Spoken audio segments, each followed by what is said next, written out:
tali bendera tiba-tiba terlepas, Rajili langsung sigap panjat tiang memperbaiki.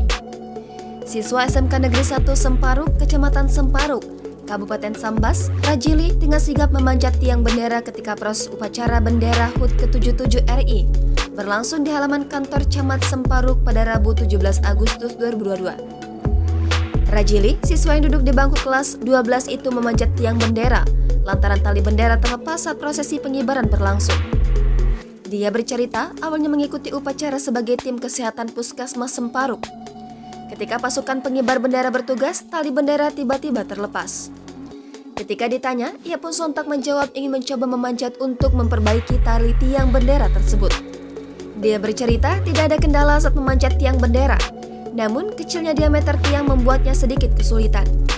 Dia menjelaskan bagian tali yang terlepas adalah bagian pengait bendera ke talinya. Dia menduga pengait yang terbuka itu membuat bendera terlepas ketika ditarik.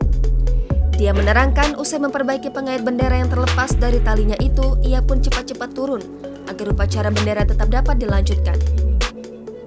Nah, sih,